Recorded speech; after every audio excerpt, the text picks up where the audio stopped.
पश्चिम बंगाल चुनाव के बाद टीएमसी का बड़ा हमला, हिंसा और अनियमितताओं का आरोप लगाते हुए पार्टी ने अब छेड़छाड़ के खिलाफ कानूनी लड़ाई का किया ऐलान। নমস্কার।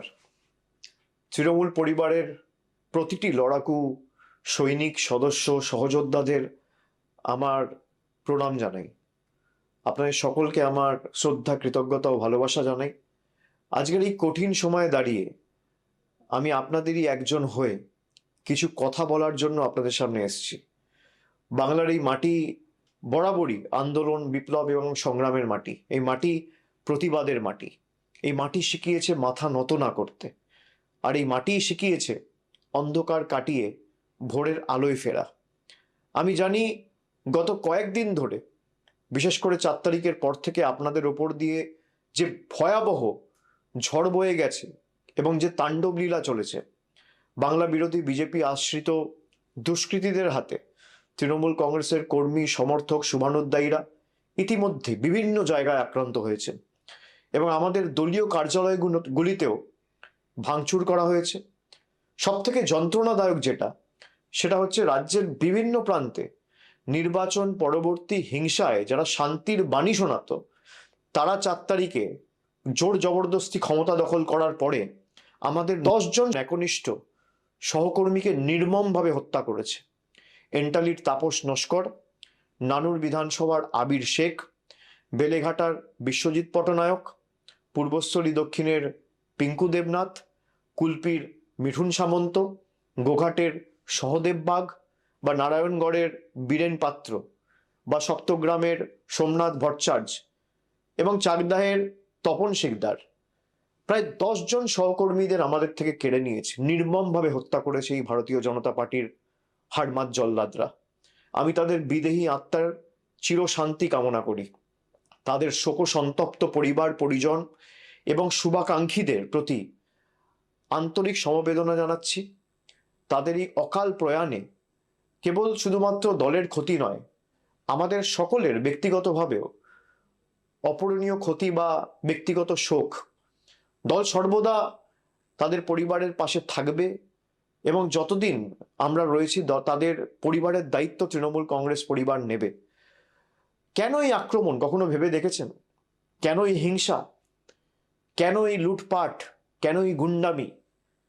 কেন এই ভাঙচুর?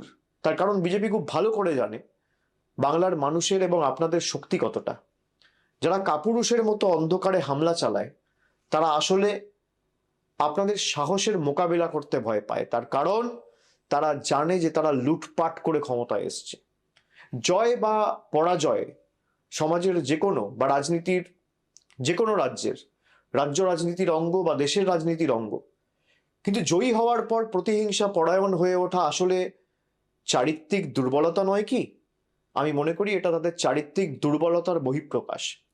এই যে 10 জন প্রাণ হারালেন, তাদের রক্ত বৃথা যেতে দেওয়া যাবে না। তাদের আত্মত্যাগ আমাদের পিছু হাঁটার কারণ হতে পারে না, বরং তাদের দেখা স্বপ্নগুলি পূরণ করাই হবে আমাদের অন্যতম দায়িত্ব এবং আগামী দিনের শপথ। মনে রাখবেন, তৃণমূল কংগ্রেস এমন একটা দল যার জন্ম হয়েছে রাজপথের ধুলোয়, আন্দোলনের মাধ্যমে, লড়াইয়ের ময়দানে, হার না মানা মানসিকতার মধ্যে দিয়ে। মনে পড়ে সিঙ্গুর নন্দীগ্রামের সেই দিনগুলি, যখন চারিদিকে ছিল শুধু বারুদের গন্ধ আর সিপিএম এর হাড়মাত বাহিনীর লাঠির আস্ফালন। তখন কি আমরা কেউ মাথা নত করেছিলাম? ভয় পেয়েছিলাম? দমাতে পেরেছিল তৃণমূলকে? উত্তর হচ্ছে না। আমরা সেদিনে বুক চিতিয়ে দাঁড়িয়েছিলাম বলেই আজকে বাংলার মানুষ আমাদের সুযোগ দিয়েছিল 2011 সালে এবং আমরা বাংলার মানুষের হৃদয়ে জায়গা করে নিয়েছিলাম। আজকের ওই প্রতিকূল পরিস্থিতিতে অন্য কিছু নয় বা নতুন কিছু নয়, এ হলো এক অগ্নি পরীক্ষা। সোনা যেমন আগুনে পুড়ে খাঁটি হয়, আমাদের সংগঠনকেও, তৃণমূলের সর্বস্তরের সৈনিকদেরকেও এই অগ্নি পরীক্ষার মধ্যে দিয়ে আরো শক্তিশালী হয়ে উঠতে হবে। আপনারা সকলে জানেন 2014 লোকসভা নির্বাচনে আমরা 34টি আসন পেয়েছিলাম। পরবর্তীকালে 19-এর নির্বাচনে লোকসভার ভোটে আমাদের ফলাফল প্রত্যাশিত না হলেও আমরা 22টি আসনে জয়যুক্ত হয়েছিলাম। তারপরের যে নির্বাচন 2024 সালে, সেখানে আমরা প্রায় 29টি আসন পেয়েছিলাম। দলের কাজ এবং আপনাদের পরিশ্রমে পুনরায় আমরা হারা আসনগুলো পুনরুদ্ধার করতে পেরেছি। 2021 সালে পশ্চিমবঙ্গ বিধানসভা নির্বাচনে আমরা প্রায় 215টি আসনে জয়যুক্ত করে হয়েছিলাম বা জয়লাভ করেছিলাম। মানুষ গণতান্ত্রিক রায় দিয়ে তৃণমূল কংগ্রেসের প্রার্থীদের সর্বত্র জিতিয়েছিল। এবং আমি বিশ্বাস করি যেভাবে এই লুট করা দেখেছি, এই নির্বাচনে বিজেপি কাউন্টিংয়ের দিনে যেভাবে লুট হয়েছে, আমরা বিশ্বাস করি যে এই রায় মানুষের রায় হতে পারে না। মানুষ আমাদের যা রায় দেবে আমরা মাথা পেতে নেব, আমাদের কোনো অসুবিধা নেই। সে 80 হতে পারে, সে 8 হতে পারে, সে 10 হতে পারে, সে 50 হতে পারে, সে 100 হতে পারে, সে 200 হতে পারে। কিন্তু 100-র বেশি আসনে কাউন্টিংয়ের দিন যেভাবে একতরফা লুট করেছে কেন্দ্রীয় বাহিনীকে ব্যবহার করে, আমরা নিশ্চিতভাবে আগামী দিন বিচার ব্যবস্থার কাছে বিচার চাইব। আমরা ইতিমধ্যে দাবি করেছি কাউন্টিং সেন্টারগুলোর ফুটেজ রিলিজ করা হোক। বিভিন্ন জায়গায় আমাদের কাছে কাউন্টিংয়ের দিন যত কন্টেস্টিং ক্যান্ডিডেট রয়েছে তারা আমাকে যখন ফোনে জানাচ্ছিল যেই ভোটে ইভিএম হয়েছে আর কাউন্টিং টেবিলে যে ইভিএম আনা হয়েছে দুটো সিরিয়াল নাম্বার ম্যাচ করছে না। যখন রিটার্নিং অফিসারকে বলা হচ্ছে, রিটার্নিং অফিসারের কাছে কোনো উত্তর নেই, তখন কেন্দ্রীয় বাহিনীকে ডেকে তৃণমূলের এজেন্টদের মেরে বের করে দেওয়া হচ্ছে, তৃণমূলের ইলেকশন এজেন্টের কার্ড ছিঁড়ে দেওয়া হচ্ছে, কন্টেস্টিং ক্যান্ডিডেটদের কার্ড ছিঁড়ে দেওয়া হচ্ছে, কাউন্টিং হল থেকে বার করে দেওয়া হচ্ছে। যারা লুট করে ক্ষমতায় এসছে, যারা মানুষের ম্যান্ডেটকে ম্যানিপুলেট করে ক্ষমতায় এসছে, তারা ক্ষমতায় বেশি দিন টিকবে না। আমি বিশ্বাস করি সত্যিটা মানুষের কাছে যথা সময়ে উন্মোচিত হবে এবং সঠিক তথ্যটা মানুষের কাছে উপস্থাপিত হবে। যারা জোর জবরদস্তি কেন্দ্রীয় বাহিনীকে কাজে লাগিয়ে, কেন্দ্রের অফিসারদের কাজে লাগিয়ে, মাইক্রো অবজারভার কেন্দ্রের, কাউন্টিং সুপারভাইজার কেন্দ্রের, কাউন্টিং হলে যারা আছে তারা কেন্দ্রের, আর বাইরে যারা গার্ড করছে কেন্দ্রীয় বাহিনী কেন্দ্রের, এবং একাধিক জায়গায় যেখানে সারা দিন ধরে ভোট হয়েছে, মেশিনে যেখানে 60%, 65%, 50%, 55% চার্জ রেকর্ড হয়েছে, আমাদের কাছে তথ্য রয়েছে, সেই মেশিন কাউন্টিং হলে আনার পর দেখা যাচ্ছে 96%, 97% চার্জ।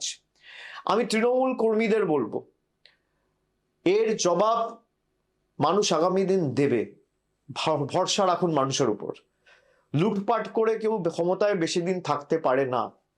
যারা রাষ্ট্রশক্তিকে ব্যবহার করে, পুরো দেশের এজেন্সিদের ব্যবহার করে বাংলায় লুট চালিয়েছে, যেদিনকে কেন্দ্র সরকার ক্ষমতা থেকে যাবে বা যেদিনকে এদের লোকসভা ভোটে পরাজয় হবে, সেদিনকে বাংলার গদিটাও মানুষের রায়ে এক রাতে চলে যাবে, এই বিশ্বাস আমি রাখি।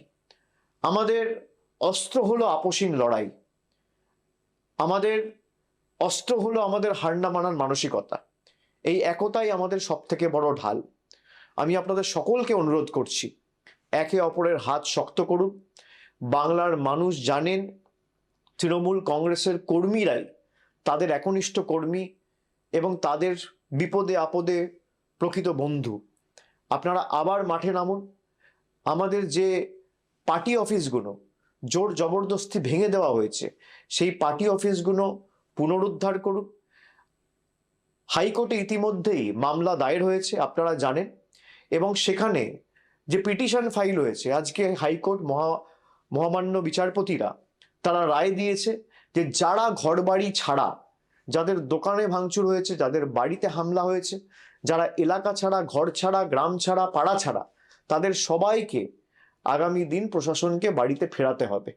আমি প্রত্যেকটা তৃণমূল কংগ্রেস ব্লক এবং জেলা নেতৃত্ব এবং অঞ্চল নেতৃত্বর কাছে অনুরোধ করব যে আপনারা ধরে ধরে যারা এলাকা ছাড়া তাদের বাড়ি ফেরার ব্যবস্থা করুন। কোথাও যদি কোনো প্রশাসনের আধিকারিকরা আপনাদের সাথে সহযোগিতা না করে, আমাদের সরাসরি জানান, আমরা তাদের বিরুদ্ধে কন্টেম্পট মুভ করব। হাইকোর্টের অর্ডার যে যারা ঘর বাড়ি ছাড়া, তাদের দল না দেখে, রং না দেখে, জাতি, দল, ধর্ম, বর্ণ নির্বিশেষে তাদের বাড়িতে, দোকানে এবং নিজেদের গন্তব্যস্থলে, নিজেদের জায়গায় তাদের ফেরাতে হবে। আমি সকলকে অনুরোধ করব যে যারা বাড়ি ছাড়া রয়েছেন ব্লক এবং জেলা নেতৃত্ব, যেখানে আমাদের প্রতিনিধিরা আছে, এমএলএ এমপিদের সাথে যোগাযোগ করুন। পঞ্চায়েত স্তরের নেতৃত্ব যারা আছে তাদের সাথে যোগাযোগ করুন। আর যেখানে সমস্যা হবে আমাকে সরাসরি জানান। ফেসবুকের মাধ্যমেও আপনারা জানাতে পারেন, এখানে আপনারা কমেন্টের মাধ্যমেও জানাতে পারেন বা মেসেজ করেও জানাতে পারেন। আমাদের দলের তরফ থেকে যতটা আইনি সাহায্য সহযোগিতা করা যায় আমি নিশ্চিতভাবে প্রত্যেকটা তৃণমূল কর্মীর পাশে দাঁড়াবো, যাতে যত দ্রুত সম্ভব আপনারা আপনাদের বাড়িতে, এলাকায়, গ্রামে ফিরতে পারেন। দলীয় সভাগুলিতে একজোট হয়ে আমাদের আগামী দিন কাজ করতে হবে। আমাদের পতাকাটা যখন জোড়া ফুল এবং আমাদের লড়াই সংগ্রামের মধ্যে দিয়ে যখন জন্ম, তখন মাথায় রাখতে হবে আমাদের পতাকাটা আবার সসম্মানে খুব শীঘ্রই আকাশে ওড়ানোর দায়িত্বটা প্রত্যেক তৃণমূল কংগ্রেস কর্মী সমর্থককে নিতে হবে। তখন দেখবেন বাংলা থেকে আতঙ্কের কালো মেঘ সরে গেছে। জেলা সভাপতি ও জেলা নেতৃত্বদের নিয়ে মিটিং, সভার আয়োজন আপনারা করুন, কিন্তু সেখানে কেউ কোনো উস্কানিমূলক কথা বলবেন না, এটা আমাদের কৃষ্টি সংস্কৃতি নয়। আমাদের সভা হবে শান্তির বার্তা, সম্প্রীতির বার্তা, ঐক্যের ডাক দেওয়ার জন্য। দলীয় কর্মীদের বলবো আপনারা শক্ত থাকুন, দল আপনাদের পাশে আছে। আমি গত 10 দিন ধরে সবার সাথে কথা বলে কারা কারা ঘর বাড়ি ছাড়া তার তালিকা তৈরি করে আমরা হাইকোর্টে জমা দিয়েছি। আমি প্রত্যেকের সাথে নিজে কথা বলে যতটুকু পেরেছি, কোন কর্মী কোন অঞ্চলে বাড়ি ছাড়া, কার বাড়িতে আক্রমণ হয়েছে, কার পরিবারের বৃদ্ধ মা বাবার উপর আক্রমণ হয়েছে, তার পুঙ্খানুপুঙ্খ তালিকা আমরা তৈরি করেছি গত 7 দিন 10 দিনে। তৃণমূল ছেড়ে দেওয়ার লোক নয়। মনে রাখবেন, বাংলার মানুষ কোনোদিন অশান্তি পছন্দ করে না।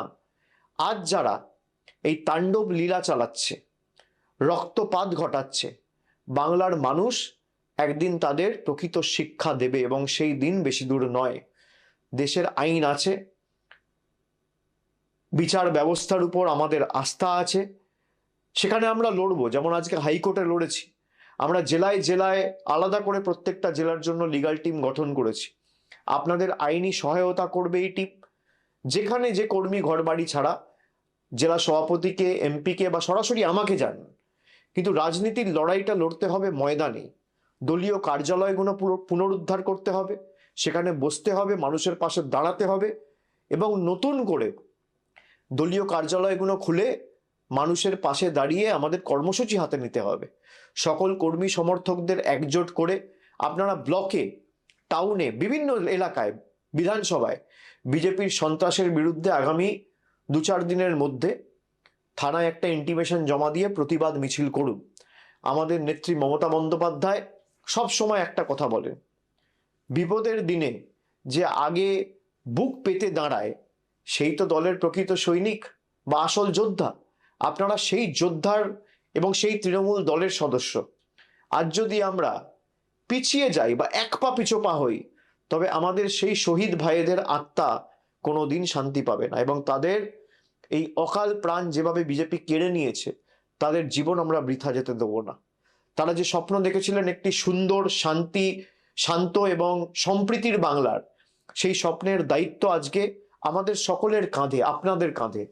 আমরা শীঘ্রই আবার এই বাংলায়, মামাটি মানুষের বাংলায় সত্যি যেদিনকে উন্মোচিত হবে, মানুষ বুঝতে পারবে এবং তৃণমূলই থাকবে। কোনো শক্তি তৃণমূলকে এই গণজোয়ারে রোধ করতে পারবে না। যারা আজ আস্ফালন করছে তাদের মনে রাখা উচিত, গীতায় বাণী রয়েছে, অধর্মের আয়ু বেশি দিন নয়, সত্য আর ন্যায়ের জয় হবেই হবে। আসুন আজ থেকে আজ আমরা শপথ নিই, আমরা লড়াইয়ের ময়দান থেকে পিছুপা হব না। আমরা মাথা উঁচু করে চলব, মানুষের জন্য কাজ করব, মানুষের জন্য লড়ব, বাংলার ঐতিহ্য, সংস্কৃতি এবং কৃষ্টিকে রক্ষা করব, এবং তৃণমূলের প্রত্যেকটি দলীয় কার্যালয় থেকে স্লোগান ওঠাবো, জয় বাংলা গর্বের সাথে বলবো, অন্ধকার যত গভীর হয় সূর্যোদয় ততটাই নিকটবর্তী হয়। বাংলার বুক থেকে এই অশুভ শক্তিকে দূর করে আমাদের আবার পথে নামতেই হবে সকলকে। আমি শীঘ্রই যেখানে আপনারা ডাকবেন আমি নিশ্চিতভাবে যাব। আমার ঘরের বাইরে এরা কি অত্যাচার করেছে আপনারা দেখেছেন, সব আমরা দেখেছি। বিজেপির আসল স্বরূপ আমরা দেখেছি। আমার লড়াই বিজেপির সাথে, আপনার লড়াই বিজেপির সাথে, কিন্তু পরিবারের ছোট সন্তান, ছেলে মেয়ে, কাউকে এরা রেয়াত করেনি। এই কৃষ্টি, এই সংস্কৃতি কোনোদিন বাংলার মানুষ দেখেনি। আমি বিচার এবং এর সদুত্তর বিশ্বাস করি মানুষ দেবে, তাই আমি সবকিছু মানুষের উপর ছেড়ে দিচ্ছি। মনে রাখবেন, আমরা সেই দলের কর্মী যারা মৃত্যুকে চোখের সামনে দেখেও কোনোদিন পিছু পা হতে শেখেনি। এই সাময়িক বাধা আমাদের অগ্রযাত্রাকে বা আমাদের লড়াইয়ের মানসিকতাকে স্তব্ধ করতে পারবে না। আপনারা ঐক্যবদ্ধ হয়ে এগিয়ে চলুন, লড়াইয়ে থাকুন। মাঠ আবার আমাদের হবে, মানুষের হৃদয় আমরাই জয় করব। শুভ দিন বাংলায় আসবেই। শুধু ধৈর্যের সঙ্গে আমাদের সকলকে এই লড়াইটা জারি রাখতে হবে। আপনাদের লড়াকু মেজাজ এবং এই স্বৈরাচারী বিজেপির বিরুদ্ধে হার না মানা মানসিকতা, লড়াই করার সেটাই হবে শ্রেষ্ঠ জবাব। আমি সকলকে অনুরোধ করব যে আপনারা আস্তে আস্তে তৃণমূলের পার্টি অফিসগুলো খুলবেন, বসবেন। দলের জেলা স্তরের যারা নেতৃত্ব আছে, আমি সকলকে অনুরোধ করব যে অঞ্চল স্তরে বা ওয়ার্ড স্তরে বা বুথ স্তরে যে কর্মীদের উপর আঘাত হয়েছে, প্রত্যেকটা জায়গায় একটা করে এফআইআর করবেন। এফআইআর যদি না নেয় থানা, তাহলে স্ট্রেট একটা অনলাইন এফআইআর করবেন এবং 48 ঘন্টার মধ্যে ফিজিক্যাল কপি থানায় জমা দেবেন এবং কপিগুলো আমাদের পাঠাবেন। এদের সবার, যারা আজকে বিজেপির কথায় বাংলার কৃষ্টি সংস্কৃতিকে নষ্ট করে বুলডোজার চালিয়ে রবীন্দ্র নজরুলের বাংলাকে উত্তরপ্রদেশ এবং বিহারে পরিণত করার চেষ্টা করেছে, তাদের সবার জবাব বাংলা দেবে, এই বিশ্বাস আমি রাখি। জয় হিন্দ, জয় বাংলা, বন্দে मातरम। सियासत से लेकर सड़क तक ऐसी ही चटपटी और बड़ी खबरों के लिए जुड़े रहिए कोशी वॉइस के साथ। अभी सब्सक्राइब करें और अपडेट्स पाते रहें। फिलहाल मुझे दीजिए इजाजत। धन्यवाद।